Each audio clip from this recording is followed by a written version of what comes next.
রবিবার সকাল ১০টা বাজে ২১ minute. New York city. New York শহরে আজকের সকালটা অদ্ভুত রকমের সুন্দর। শেষ রাতের দিকে ঝরঝর করে ঝরে পড়া বরফের চাদরগুলো চিকচিকে সোনালি মিঠে রোদের তাপে আইসক্রিমের মতো গলতে শুরু করেছে সবে। সেই সাদা সাদা গলিত বরফগুলোকে পায়ে মাখিয়ে নিউ ইয়র্ক শহরের কর্মব্যস্ত মানুষগুলো দৌড়ে ছুটে চলছে যার যার গন্তব্যে। যুবরাজের আজকে নাইট শিফটের ডিউটি রয়েছে, এজন্য তার কোনো প্রকার তাড়াহুড়ো নেই। গায়ে একটা ভারী ব্ল্যাঙ্কেট জড়িয়ে সুখের নিদ্রায় ডুবে আছে সে। তার সমস্ত সুখ উধাও হলো এক নিমিষে। হঠাৎ ওই বালিশের নিচে রাখা ফোনটির ভোভো কাঁপনে চোখ মেলে তাকালো যুবরাজ। কোনো পেশেন্টের কল হতে পারে কিংবা হসপিটালের জরুরি কল আসতে পারে ভেবে কোনোরূপ বিরক্ত ছাড়াই চিন্তিত হয়ে ফোন কানে তুলল যুবরাজ। Can you meet Dr. Yuvi? Hello বলার আগেই সুমিষ্ট রিনরিনে কণ্ঠস্বরে কিছুটা ভালো লাগার ফিনফিনে বাতাস বয়ে গেল যুবরাজের উষ্ণ হৃদয়ে। যৌবনে পদার্পণ করা একজন সুপুরুষের জন্য এরকম অনুভূতি হওয়া অবশ্যই দোষের কিছু নয়। ফোনের লাইন কাটতেই ধপ করে বিছানা থেকে উঠে দাঁড়ালো সে। কিছুক্ষণ আগেও যেই ঘুম সুপারগুলোর মতো চোখের পাতায় লেগেছিল সেটা মুহূর্তের ব্যবধানেই গায়েব। হিম শীতল ঠান্ডা আবহাওয়াতেও যুবরাজের যেন অস্থির হলো। অস্থিরতা কমাতে দ্রুত শাওয়ার নিয়ে বাইরে যাওয়ার জন্য ঝটপট রেডি হয়ে গেল যুবরাজ। গায়ের ব্ল্যাক শার্টের ওপর ধূসর রঙের ট্রেঞ্চ কোট জড়িয়ে তার সাথে বাদামি মোটা উলের মাফলার পেঁচালো গলায়। ফর্মাল কাট হেয়ারগুলো জেল দিয়ে সেট করে হাতে ডার্ক ব্রাউন রঙের ফিতাযুক্ত ঘড়ি পরে নিল। পায়ে বেল্টের সাথে ম্যাচিং বুটস পরে কাঁধে একটা ব্যাকপ্যাক নিয়ে নিউ ইয়র্ক মেট্রো স্টেশনের দিকে ছুটল যুবরাজ। যুবরাজের বাসা থেকে মেট্রো স্টেশনে পৌঁছাতে প্রায় মিনিট 10-এর মতো সময় লাগলো। স্টেশনে পৌঁছে আশেপাশে চোখ বুলালো সে, কিন্তু কাঙ্ক্ষিত মানুষটি দেখা পেল না। সাথে সাথেই অপ্রাপ্তির ধূসর মেঘ মন আকাশে হানা দিয়ে যুবরাজের সুমধুর লাজুক হাসি বিলীন করে মন ভার করে দিল। হাজার হাজার মানুষের ভিড়ে কোথায় লুকিয়ে আছে সে অষ্টাদশী? মনে মনে কথাটি ভেবে পুনরায় চতুর্দিকে সতর্ক দৃষ্টি বুলালো যুবরাজ। হঠাৎ ওই সমস্ত ভিড় ঠেলে ধপধপে ফর্সা সরু একটি হাত যুবরাজের উদ্দেশ্যে নাড়িয়ে নিজের অস্তিত্ব জানান দিল এক অষ্টাদশী মানবী। সেই অষ্টাদশীর পদ্মের পাপড়ি ন্যায় বাঁকা আঙ্গুলির সাধুবাদে মোহিত হলো যুবরাজ। কথা বলার সকল ক্ষমতা হারিয়ে অনুভূতি শূন্য হয়ে ঠায় দাঁড়িয়ে অবাক চোখে তাকিয়ে অষ্টাদশী মানবীর সৌন্দর্য সুধা পানে ব্যস্ত হলো যুবরাজ। মুখে প্রশস্ত হাসি ঝুলিয়ে অষ্টাদশী যুবরাজের সামনে এসে দাঁড়ালো। যুবরাজ যেন মোমের তৈরি নিখুঁত একটা পুতুলের সামনে দাঁড়িয়ে রয়েছে। মেয়েটির শুভ্র শরীরে অন্যরকম একটা স্নিগ্ধতা বিরাজমান, যা ভাষায় প্রকাশ করার ক্ষমতা যুবরাজের নেই। যুবরাজের কোনো হেলদোল না দেখে মেয়েটি নম্র মৃদু কণ্ঠে স্মিত হেসেই বলল, Are you okay, Dr. Yuvi? I'm not okay, Miss Megan. I'm just stumped. কথাটা বলেই বুকে হাত রেখে চোখ বুজে ফেলল যুবরাজ। যুবরাজের এমন বোকা বোকা কথা শুনে খিলখিলিয়ে হেসে উঠল মেগান গ্যাব্রিয়েলা। সেই হাসির মোচড়নায় দ্বিতীয় দফায় নিজেকে হারালো যুবরাজ। মেয়েটির প্রতি অনিন্দ এক ভালো লাগায় তার তনুমন দুটোই ছেয়ে গেল। নিজেকে কোনো মতে ধাতস্থ করে গলা খাকারি দিয়ে স্ট্রেঞ্জ কোটের দুই পকেটে হাত দিয়ে সোজা হয়ে দাঁড়ালো যুবরাজ। তা আমাকে এখানে রাখার কারণটা কি জানতে পারি, মিস ম্যাগান? প্রশ্নটি করে জিজ্ঞাসু দৃষ্টিতে মেয়েটির দিকে অনিমেষ তাকিয়ে রইল যুবরাজ। হঠাৎই আপনাকে অনেক দেখতে ইচ্ছে করছিল ডক্টর। যদিও এটা আমার জন্য অন্যায় আবদার, তবুও নিজেকে কন্ট্রোল করতে পারিনি এবং আমি এর জন্য দুঃখিত। নিচু মিনমিনে কণ্ঠে কথাটি বলে লজ্জায় মাথা নুইয়ে ঠোঁটে ঠোঁট চেপে দাঁড়িয়ে রইল মেগান। মেয়েটি সহজে স্বীকারোক্তিতে বেশ মুগ্ধ হলো যুবরাজ। মেয়েটি যুবরাজের থেকে কি চাচ্ছে এটা বুঝতে যুবরাজের 1 সেকেন্ড সময়ও লাগেনি। তবে ভালোবাসা আদান প্রদানের ব্যাপারে যুবরাজ শতভাগ অনেস্ট থাকতে চায়। আমি জীবনে একজনকে ভালোবাসবো, মিস ম্যাগান। আর সেই ভালোবাসা কখনো কমবে না, দিনকে দিন বাড়তেই থাকবে। শুধু প্রতিদিন নতুন করে ভালোবাসবো আমি তাকে। And I don't even know who that lucky guard is. নিজের মনের কথা মনে রেখে যুবরাজ মেগানের উদ্দেশ্যে কঠিন কণ্ঠে বলে উঠল, আমার প্রতি আপনার জাস্ট মোহ জেগেছে মিস ম্যাগান। 2 দিন পরে এই মোহ কেটে যাবে, তখন আমাকে আর আপনার মনে ধরবে না, সম্পর্কে বিতৃষ্ণা আসবে। তার চাইতে লম্বা সময় ধরে দুজন দুজনের সম্পর্কে জেনে তবেই একটা নামযুক্ত সম্পর্কে আগানো উচিত বলে মনে করি আমি। যুবরাজের এমন কঠিন গলায় মেগান গ্যাব্রিলিয়ার বড় পাপড়িযুক্ত নীল চোখ দুটো থেকে ঝরঝর করে মুক্তদানার ন্যায় উষ্ণ জল ঝরে পড়ল।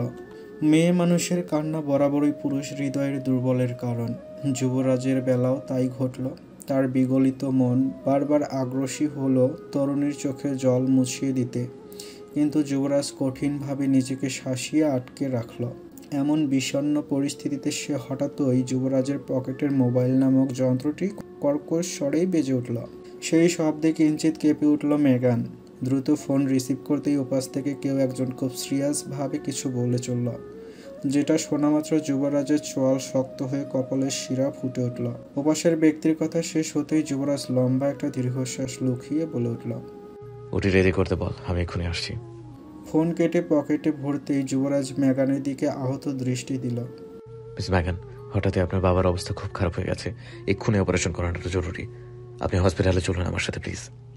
মেগান কোনো বাক্য বিনিয়োগ না করে অবনত মস্তকেই যুবরাজের সাথে চলতে লাগলো। সারাটা রাস্তা কেউ কারোর সাথে কোনোরূপ কথা বলেনি। হসপিটালে এসে গাড়ি থেকে নেমে মেগানকে কিছু না বলে যুবরাজ দৌড়ে চলে যায় হসপিটাল ডিনের কাছে। সরি স্যার, আমি কোনোভাবেই ডক্টর ফায়াজের সাথে ওটি শেয়ার করতে পারবো না। আমি আমার সহকারী হিসেবে ডক্টর রোহানকে পাশে চাই। Listen doctor UV, doctor Fayaz অনেক ব্রিলিয়ান্ট একজন মেডিসিন স্পেশালিস্ট। আর জ্যাকব গ্যাব্রিয়েলের যেই সমস্যা, এটা চিকিৎসা বিজ্ঞানে হার্টের ক্ষেত্রে বিরল। এই জন্য হসপিটাল কর্তৃপক্ষ বিশেষ অনুরোধে ডক্টর ফাইয়াজকে লন্ডন থেকে এখানে এনেছে। তোমার চাইতে সে সিনিয়রও বটে, অভিজ্ঞতা একটু বেশি থাকবে, এটাই স্বাভাবিক। তাই আমি তোমাকে রিকোয়েস্ট করবো বেশি বাড়াবাড়ি না করে দ্রুত ওটিতে যেতে।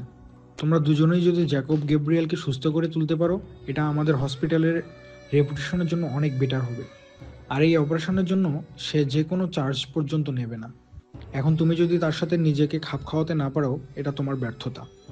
একদমে কথাগুলো বলে হসপিটালের ডিন রবার্ট হ্যারিসন খটখট করে কম্পিউটারের কিবোর্ড চেপে কাজে মনোযোগ দিলেন। অসহায় ভঙ্গিতে যুবরাজ কিছুক্ষণ ডিনের দিকে তাকিয়ে রইল, এরপর আহত কণ্ঠে বলে উঠল, he is a devil sir. He may be a good doctor but he is not a good soul. Mount Sinai hospital এর বৃহৎ অপারেশন থিয়েটারে অস্ত্রোপচারের উদ্দেশ্যে অক্সিজেন মাস্ক লাগিয়ে অচেতন অবস্থায় শুয়ে রাখা হয়েছে জ্যাক গ্যাব্রিয়েলকে। তার হৃদযন্ত্রের রক্তনালীতে 3টি ব্লক ধরা পড়েছে, সেই সাথে সেরিয়াসিস এবং রিউমাটয়েড আর্থ্রাইটিসের প্রবলেম রয়েছে। যে কোনো সময় পেশেন্টের যা কিছু হয়ে যেতে পারে। বিজ্ঞ প্রবীণ ডক্টরদের কপালে চিন্তার সূক্ষ্ম ভাঁজ। শুধু নির্বিকার যুবরাজ। ডক্টর রেহান সর্বকিছু পর্যবেক্ষণ করে ওকে সিগন্যাল দিতেই নিজেদের জীবাণু মুক্ত করে হাতে গ্লাভস পরে একে একে ওটিতে প্রবেশ করলেন 8 জন ডক্টর। 2 জন নার্স এসে প্রত্যেকের সার্জারি অ্যাপ্রন, মাস্ক এবং মাথার ক্যাপ পরিয়ে সাইডে সরে দাঁড়ালেন। সকলের মাথায় যখন অপারেশনের ঝুঁকি নিয়ে চিন্তার বোঝা, সেই সময় যুবরাজের দিকে তাকিয়ে ডেভিল হাসি দিয়ে নিজের দুর্ধর্ষতা জাহির করল কেউ একজন। স্যালাইনের ড্রপ পয়েন্ট ঠিক করতে করতে সেই ক্রূর হাসি ঠিক যুবরাজের নজরে ধরা দিল। সেই হাসিকে উপেক্ষা করে নিজের হেড সার্জিক্যাল লাইটস পরিধান করে অপারেশন শুরু করার নির্দেশ দিল যুবরাজ। অ্যানেস্থেসিয়ার ডোজ বেশি ঠিক আছে আমার কাছে ডক্টর ইউভি। কথাটি বলেই সাইডে ফেলে রাখা ইঞ্জেকশনটি হাতে নিয়ে নাড়াচাড়া করতে লাগলো ডক্টর রেহান। সাথে সাথেই একজন প্রবীণ ডক্টর বলে উঠল, ভুলে যেও না, যিনি ডোজ ঠিক করেছেন তিনি ওয়ার্ল্ডের বেস্ট মেডিসিন স্পেশালিস্ট। ডক্টর রেহানের খুঁতখুঁতে ভাব তবুও যেন গেল না। প্রথমে আমাদের বাইপাস করার জন্য শরীরের যে কোনো একটা অংশ থেকে সচল রক্তনালী কালেক্ট করতে হবে, এরপর সেটা হৃদযন্ত্রে প্রতিস্থাপন করতে হবে, এরপর আমরা বাকি অস্ত্রোপচারের ট্রিটমেন্ট করব। আমি শিওর করে বলতে পারছি না কত ঘন্টা সময় লাগবে সকল কাজ কমপ্লিট করতে, তবে সবাইকে অনুরোধ করব ধৈর্য সহকারে অপারেট করতে। সকলের মনোযোগ আকর্ষণ করে কথাগুলো বলে হাতে স্ক্যালপেল তুলে নিল যুবরাজ। জ্যাক গ্যাব্রিয়েল এর চামড়া স্তর এক টানে স্কলপেলের সাহায্যে বুক থেকে পেট পর্যন্ত কেটে ফেলল যুবরাজ। এরপর বুকের খাঁচা মাঝ বরাবর ফাটিয়ে দুভাগ করে পৌঁছে গেল হৃৎপিণ্ড পর্যন্ত। চেঞ্জ রেটাক্সরস এর সাহায্যে বুকের দুই পাশের চামড়া সমেত খাঁচা শক্ত করে টাইট করে আটকিয়ে বিভিন্ন সার্জিক্যাল ইকুইপমেন্টস এর সহায়তায় চলতে লাগলো অপারেশনের প্রসেস।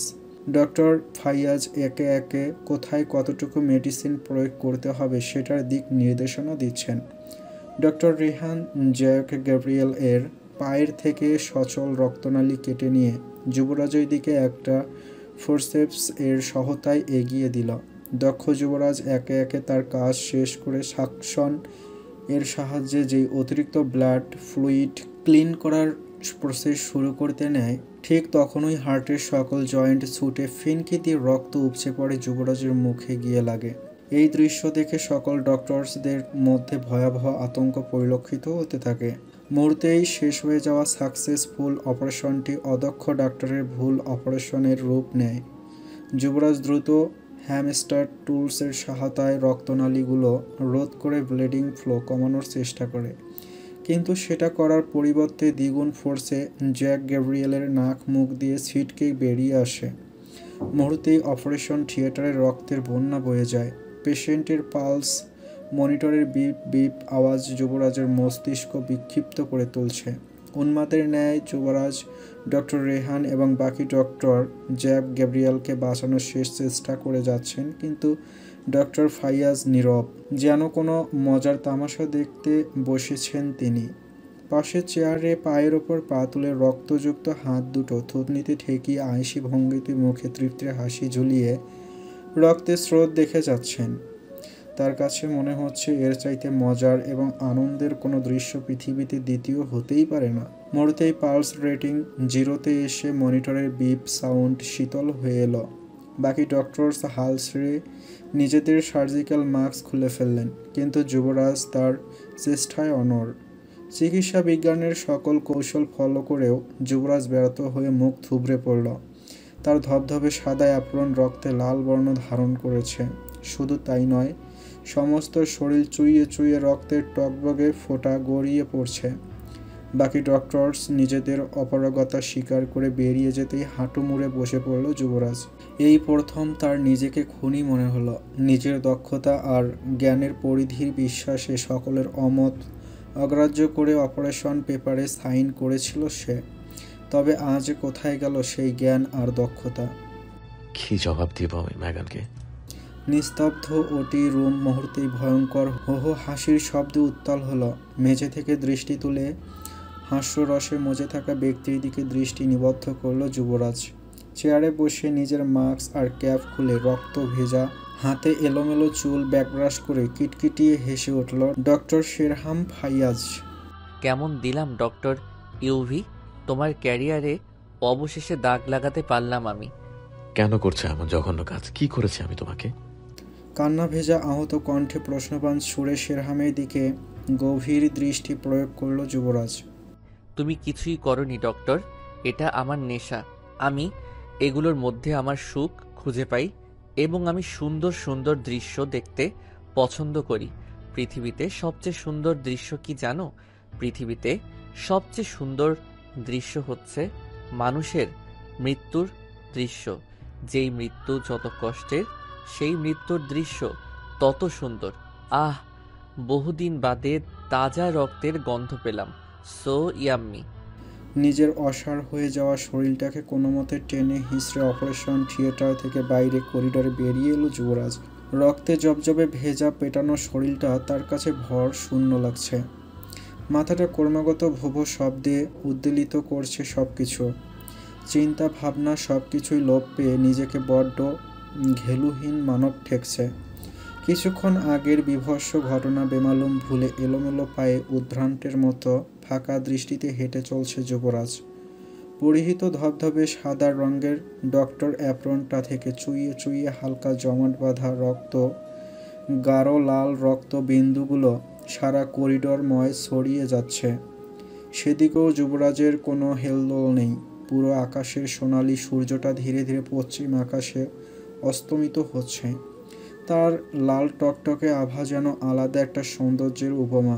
গৌধূলির এই লগ্নে সামান্য শিরশিরে হিম ধারানো বাতাস বয়ে যাচ্ছে মাউন্ট সিনাই হসপিটালের বৃহৎ করিডোর জুড়ে। অপারেশনের থিয়েটারে খোলা করিডোর অস্থির চিত্তে চিন্তিত ভঙ্গিতে সামনে পায়াচারি করছে জ্যাক গ্যাব্রিয়েলের একমাত্র কন্যা মেগান। চিন্তায় তার নাকের ডগা পর্যন্ত রক্তিম বর্ণ ধারণ করেছে। কালচে বাদামি রঙের চুলগুলো একটু বেশি বাতাসে ওড়াউড়ি করছে যেন আজকে, কিন্তু মেয়েটি নিজের ব্যাপারে একদম উদাসীন। এদিকে তাপমাত্রাও ধীরে ধীরে কমতে শুরু করেছে। গায়ের পাতলা উষ্ণ পোশাকটি শিরশিরে ঠান্ডা বাতাসকে প্রতিহত করতে ব্যর্থ হচ্ছে। নিজের ঠান্ডা হাত দুটো মুঠো করে এক হাত আরেক হাতের আলিঙ্গনে বদ্ধ করে মুখের গরম ভাপে নিজেকে নিজেই উষ্ণ রাখার বৃথা প্রয়াস চালালো মেগান। হঠাৎ ওই টাইলস ঘষে ঘষে হেঁটে চলার অদ্ভুত শব্দে স্থির হয়ে দাঁড়ালো মেগান। নিজের অবনত দৃষ্টি সম্মুখে পেতে যুবরাজকে এমন ভয়ঙ্কর অবস্থায় দেখে থরথর করে কেঁপে উঠল সে। যুবরাজের চুল থেকে শুরু করে পা পর্যন্ত রক্তে রঞ্জিত, সারা মুখে দলা দলা রক্ত জমে ভয়ঙ্কর জম্বি মানব ঠেকছে তাকে। নিজের ভয়কে কোনো মতে গিলে খেয়ে অসহায় ভঙ্গিতে যুবরাজের সামনে এসে দাঁড়ালো মেগান। ডক্টর ইউভি, আপনি ঠিক আছেন তো? আপনার শরীরে এত রক্ত কিসের? বাবার কন্ডিশন কেমন এখন? কাঁপা কাঁপা জড়িয়ে যাওয়া কণ্ঠে ঝটপট প্রশ্নগুলো করে যুবরাজের দিকে উত্তরের আশায় তাকিয়ে রইল মেগান। মেগানের এতগুলো প্রশ্ন যুবরাজের কাছে ঠান্ডার স্ট্রমের মতো লাগছে। নিজের মস্তিষ্ক হাতড়ে মেগানের আশানুরূপ কোনো উত্তর খুঁজে পেল না সে। অসহায় মেগান যুবরাজের অ্যাপ্রনের রক্তাক্ত দুই কলার শক্ত করে চেপে ধরে যুবরাজের চোখে চোখ রেখে কিছু অনুসন্ধান করার চেষ্টা চালালো। মিনিট দুই ব্যয় করার পর যুবরাজের নিচু চাহনি দেখে কিছুই বুঝতে বাকি রইল না মেগানের। সহসাই তার বড় বড় দুই নেত্র বেয়ে সমানে অঝোর ধারায় উষ্ণ জল গড়িয়ে পড়তে লাগলো। গলা দিয়ে সামান্যতম আওয়াজ করার ক্ষমতাটুকুও যেন সে হারিয়ে ফেলেছে আজ। নিজের বাবার সাথে কাটানো এতগুলো বছরের সমস্ত স্মৃতি মন সাপটে ভেসে উঠতেই ভুবন কাঁপিয়ে চিৎকার করতে চাইল মেগান। বুকের খাঁচার ভেতর সেই চিৎকারটাকে কে যেন গলা টিপে রোধ করে ফেলল। হাজার চেষ্টা করেও মেগান তার ভেতরের কষ্টগুলোকে উজাড় করতে পারল না। I killed your father, Miss Megan. He died because of my fault. I'm a murderer. Call the police for me. Arrest me, please. অনুভূতিহীন সোজা সাপটা অকপট স্বীকারোক্তিতে কিছুটা ঘাবড়ে গেল মেগান। অভুজ সিক্ত চাহনিতে যুবরাজের ঘোলাটে চোখের দিকে তাকিয়ে কথার সত্যতা যাচাইয়ের চেষ্টা করলো কিছুক্ষণ সে। কিন্তু কথাগুলো বলে যুবরাজ অপরিবর্তিত শক্ত মুখে ঠায় দাঁড়িয়ে রইল। মেগান কিছু বলার আগেই লাইটস, ক্যামেরা আর মানুষের চিৎকার চেঁচামেচিতে নিজেদের ধ্যান ছেড়ে সামনে তাকালো দুজনে। হঠাৎ ওই চারপাশে এত মানুষের সমাগম দেখে আতঙ্কে যুবরাজের রক্তে ভেজা হাত খামচে ধরল মেগান। অপ্রস্তুত যুবরাজকে আরও বেকায়দায় ফেলতে রিপোর্টার্সরা নানান ধরনের বিকৃতি মস্তিষ্কের প্রশ্ন সমূহ ছুঁড়তে লাগলো। শুনেছি আপনি হসপিটালের সকল ডক্টরদের কথার অবাধ্য হয়ে অপারেশনের জন্য সাইন করেছেন। আপনি কি ডাক্তার নাকি নস পিচাস? জ্যাক গ্রেবেল এর সাথে আপনার কি পুরনো কোনো শত্রুতা ছিল, যার জোর ধরে আপনি তার জীবন প্রদীপ এভাবে নিভিয়ে দিলেন? নিউ ইয়র্ক শহরের টিভি চ্যানেলের প্রত্যেকটি রিপোর্টার্স এর কাছে থেকে এমন ভয়াবহ ইংরেজি প্রশ্নবাণী যুবরাজ যেন পায়ের নিচে মাটি হারিয়ে ফেলল। নিজের কাছে নিজেকেই তার বদ্ধ উন্মাদ মনে হচ্ছে। সকল প্রশ্নের সুন্দর বিস্তৃত ব্যাখ্যাজনিত উত্তর গলার কাছে তালগোল পাকিয়ে আটকে রইল। বোকা অবুঝ জরাজীর্ণ মানুষের মতো ফ্যালফ্যাল করে রিপোর্টারগুলোর দিকে শুধু নীরবে তাকিয়ে রইল যুবরাজ। শুনশান নীরব হাসপাতাল নিমিষের ব্যবধানে লোক লোকারণ্য হয়ে উঠল। আশেপাশের কেবিনের পেশেন্ট থেকে শুরু করে অন্যান্য ডাক্তার এবং বাইরের মানুষ ভরে গেল হসপিটাল করিডোরে। নিজেদের ক্ষোভ ধরে রাখতে না পেরে যুবরাজকে উদ্দেশ্য করে কেউ নিজের স্যান্ডেল ছুঁড়ে মারল, কেউ বা গরম কফি ছুঁড়ল, কেউ কেউ ভিড় ঠেলে যুবরাজকে আঘাত করার জন্য মরিহা উঠল, কেউ কেউ বিশ্রী গালাগাল দিতেও ভুল করল না। নিজের ডাক্তারি পেশার 3 বছরের কেরিয়ারের সকল সম্মান যেন নিমিষেই খুইয়ে ফেলল যুবরাজ। যেই মানুষগুলো সম্মানের শ্রেষ্ঠ সিংহাসনে তাকে বসিয়েছিল এতদিন, আজ তারাই তাকে টেনে হিঁচড়ে পদদলিত করছে। আজকের এই দুঃস্বপ্নময় অভিজ্ঞতায় যুবরাজ যেন অনুভূতিহীন অদ্ভুত জন্তু হয়ে সকলের সামনে মুখ থুবড়ে পড়ে রইল। চারপাশের বিক্ষুব্ধ জনতা যখন যুবরাজের থেকে মুখ ফিরিয়ে ঘৃণা প্রদর্শন করতে লাগলো, ঠিক সেই সময়ে যুবরাজের হাত শক্ত করে চেপে ধরল মেগান। নিজের বুক চিরে ঠেলে বেরিয়ে আসা কান্নাকে বহু কষ্টে রোধ করে সকলের উদ্দেশ্যে মিহি কণ্ঠে চিৎকার করে উঠে বলল, প্লিজ স্টপ দিস ননসেন্স। আমার বাবা আগে থেকে অনেক অসুস্থ ছিল। অপারেশন জটিলতায় উনি মারা যাবে এটা আমরা আগে থেকেই জানতাম। সবকিছু জেনে বুঝে আমরা বন্ড সাইন করেছি, কারণ পাপা শেষ চেষ্টা করতে চেয়েছিলেন। এখানে ডক্টর ইউভির কোনো দোষ নেই। তাই আমি আপনাদের করজোড়ে অনুরোধ করব, আপনারা প্লিজ ওনাকে ব্লেম করা বন্ধ করবেন। আজকের এই অনাকাঙ্ক্ষিত ঘটনায় আমরা দুজনেই ভেঙে পড়েছি। প্লিজ আমাদের একটু স্পেস দিন। কান্না ভেজা উঁচু কণ্ঠে এক বাক্যে কথাগুলো শেষ করে যুবরাজের থাবার ন্যায় হাত ধরে টেনে ভিড় ঠেলে বেরিয়ে গেল মেগান। জ্ঞান শূন্য যুবরাজ অন্ধের যষ্টির মতো মেগানকে অনুসরণ করে চলতে লাগলো। এই দৃশ্য দেখে দূর থেকে শেরহামদাতে দাঁত চেপে কটমট করে উঠল। যুবরাজের অপদস্থ হবার দৃশ্য খুব কঠিনভাবে তাকে আনন্দ দিয়ে যাচ্ছে, কিন্তু মেয়েটির সাংঘাতিক স্পর্ধায় নিজের আনন্দের ব্যাঘাত গড়তেই মুখের হাসি মিলিয়ে চোয়াল শক্ত হয়ে গেল। নিজের রাগ কন্ট্রোল করতে না পেরে হাতে থাকা জুসের ক্যান হাত থেকে ফ্লোরে ফেলে পায়ের সহিত পিষে কষলে গমে গমে কণ্ঠে বলে উঠল, যুবরাজের প্রতি ভালোবাসা দেখানোর জন্য তোকে চূড়ান্ত দাম চুকাতে হবে। ব্লাডি হোয়াইট পিচ, এমন আজাব দেব তোকে রুহু পর্যন্ত কেঁপে উঠবে তোর। তোকে আমি খুব করে আমার আসল চেহারা চিনিয়ে ছাড়ব। যুবরাজের মুখ থেকে এইটুকুন ঘটনার বর্ণনা শুনে ডুকরে কেঁদে উঠলেন সামিনা। যেই ছেলেকে নিজের সবটুকু দিয়ে আদর ভালোবাসায় বড় করেছেন, সেই ছেলের জীবন মুহূর্তেই এমন বিষাদ কালো মেঘে ঢেকে গেছে মা হয়েও এটা তিনি বুঝতেই পারেননি। এত বড় ব্যর্থতা নিয়ে কিভাবে বেঁচে আছেন তিনি।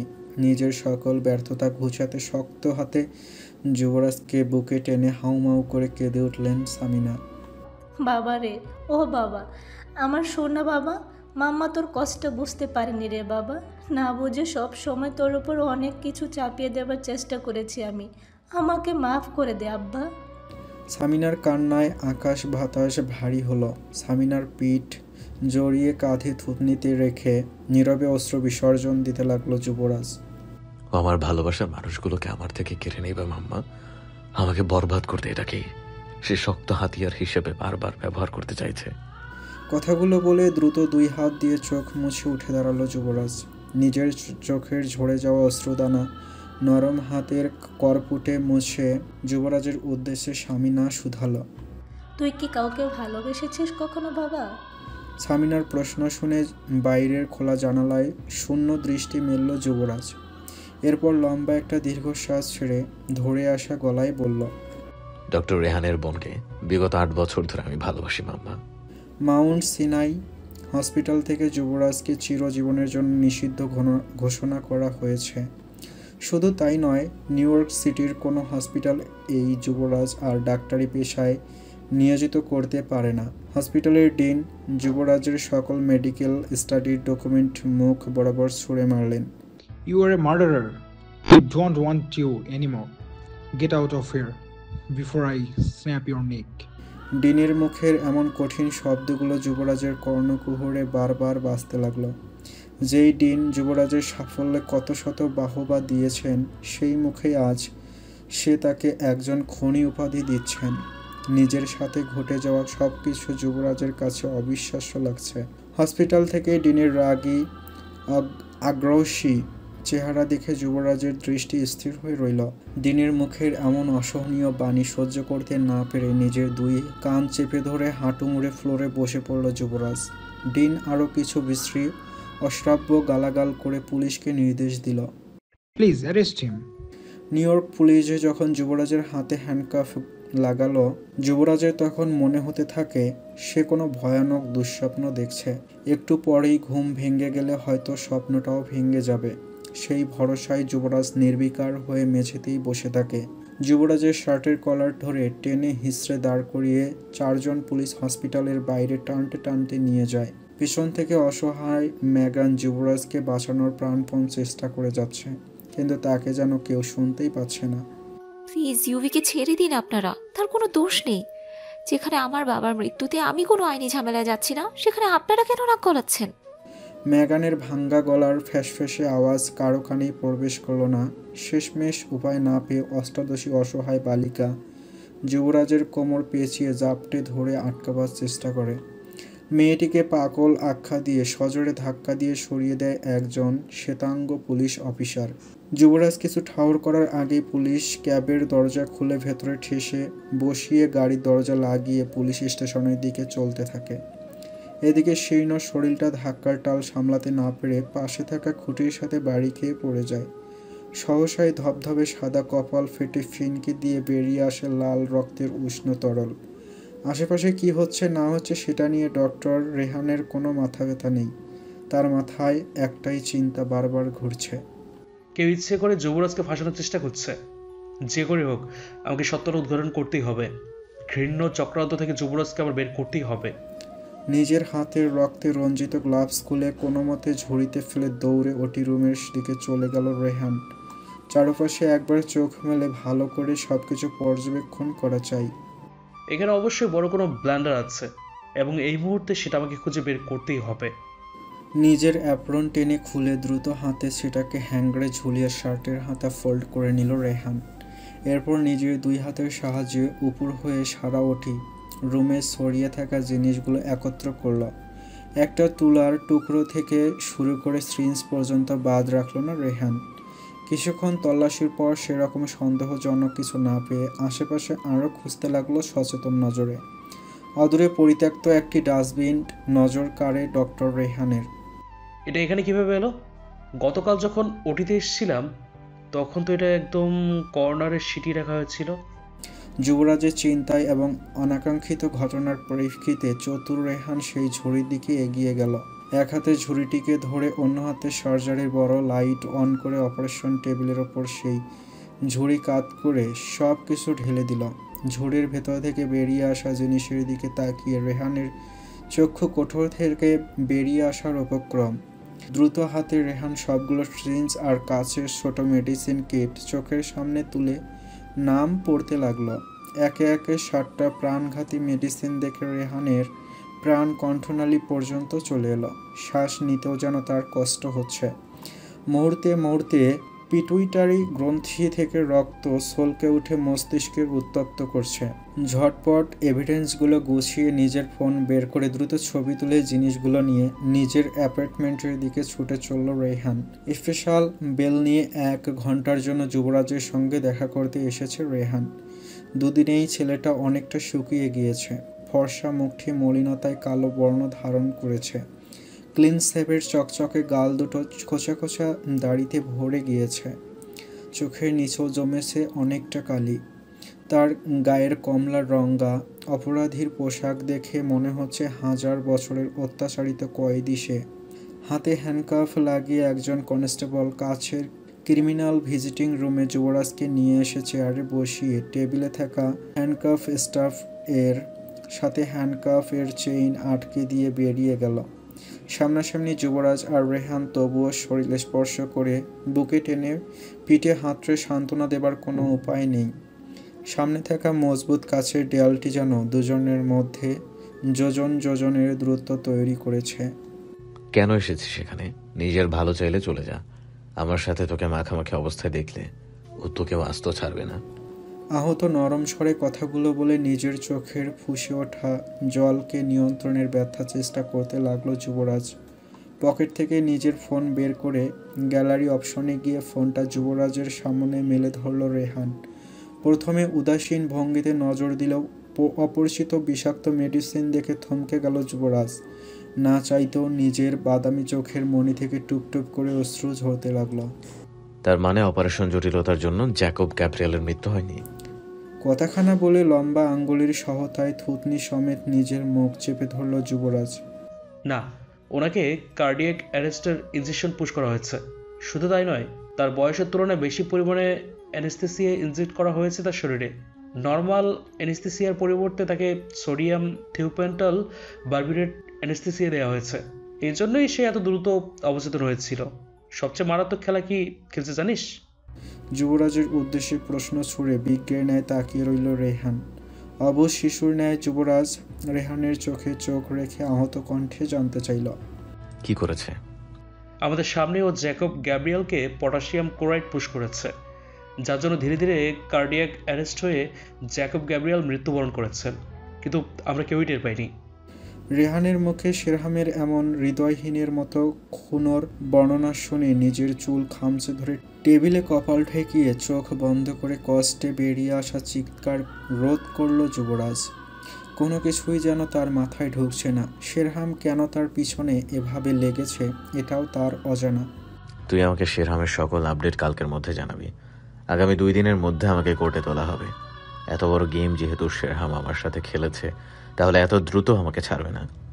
অবশ্যই বড় কিছু করার অপেক্ষার প্রহর গুনছে সে, তাই যা করার তোকে আজ রাতের মধ্যেই করতে হবে।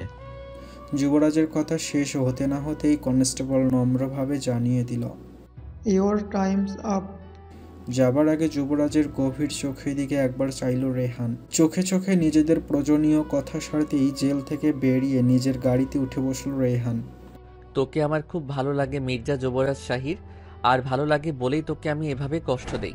তোর কান্না আমাকে যে কি পরিমাণ তৃপ্তি দেয় এটা ভাষায় প্রকাশ করার জো নেই। উফ, কি সুন্দর চোখ তোর। তোর চোখের কাতরতা আর জল দুটোই আমার বেশ পছন্দের।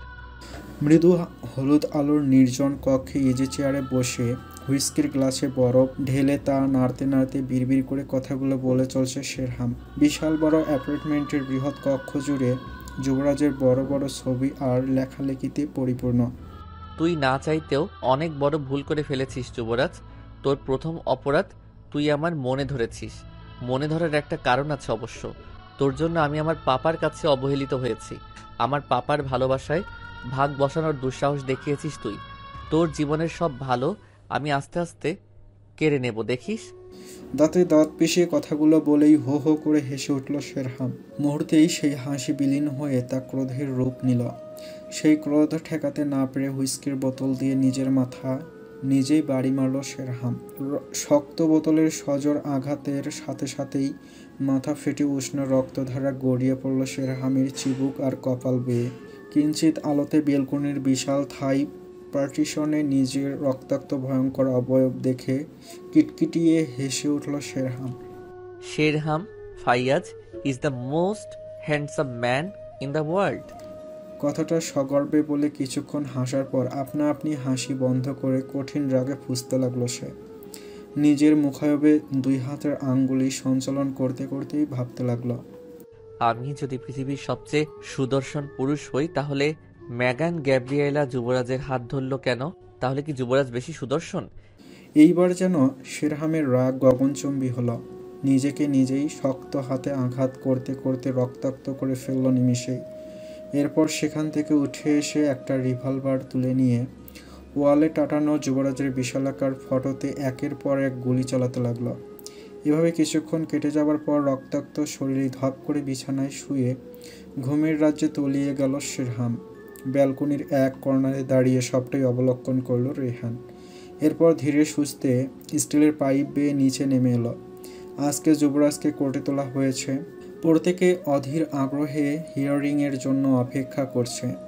শহরের নামকরা বড় বড় উকিল নিয়ে কোর্টে এসে হাজির হয়েছে মেগান। এইটুকু একটা বাচ্চা মেয়ে যুবরাজের জন্য এত কিছু করে যাচ্ছে, এটা ভাবতেই যুবরাজের বুক খাখা করে উঠছে থেকে থেকে। চঞ্চল উৎফুল্ল হাসি খুশি ছোট মেয়েটাকে আজকে অনেকটাই ম্যাচিউর আর বড় বড় ঠেকছে যুবরাজের কাছে। ঘড়ির ঘন্টা পড়তেই পক্ষ বিপক্ষের উকিলদের জেরা শুরু হয়ে যায়। এমন একটা কেস সলভ করতে এসে জজ নিজেও বেকায়দায় পড়েছেন। হসপিটাল থেকে বলা হচ্ছে খুনের কেস, কিন্তু যাদের পেশেন্ট তারা চুপচাপ। এমন বিরল কেস কখনোই যেন দেখেননি বেচারা জাজ। এদিকে সামনে ঘড়ির দিকে তাকিয়ে সময়ের প্রহর গুনছে যুবরাজ। সকল প্রমাণ নিয়ে রেহানের কোর্টে হাজির হবার কথা। তবে কি ওর কোনো বিপদ হলো? অজানা আতঙ্কে গলা শুকিয়ে কাঠ হয়ে এলো যুবরাজের। পানি পিপাসায় বুকটা খা খা করে উঠল। তবে কি রেহান আমার জন্য শেরহামের ফাঁদে পড়ে গেল।